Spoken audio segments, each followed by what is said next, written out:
सकाळ सकाळी सोयाबीनचे कट्टे उतरायचे होते, काल मिलला घेऊन गेलो होतो. ते वापस आणले आणि उतरायचं काम माझ्याकडे लावलं. उतरले ते कट्टे आणि वाळू घातले. मिस्त्र्यांचं बघा काय चालू, नुसतं टाईमपास करते तो मालक नसला की. मामूचं हुक बनवायचं काम चालू होतं तिकडे जनरेटर आणि घाशीत बसले होते कवर चुकून. आंघोळ करून आलो आहे आता, जेवण शेतातच करायचे. आज डिंब बांधायचं काम चालू केलं आहे त्यांनी मिस्त्र्यांनी पण. आता नंतर गेलो मित्रांनो गायरमावरती फवारायला. पंप चालू होणे गेला असलं बेजार केलं. 1 तास झाला झटतोय, चक्र यायला लागले. आता 6 वाजता दिवस मागचे आणि मिस्त्री पण गेले तर आता आपण स्प्रिंकलर बदलते. अर्ध झालेले बदलून तर अर्ध राहिलेले. तिकडून एक लाईन टाकली ही दुसरी लाईन टाकायला. बघूत आता दिवस तर बरं गेला आता.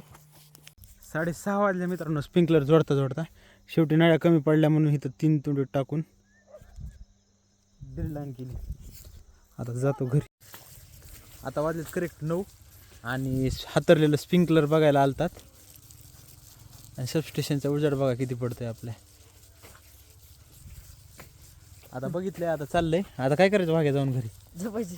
आता झोपायचं घरी जाऊन. आजच्यासाठी एवढंच. भेटूया उद्याच्या ब्लॉगमध्ये.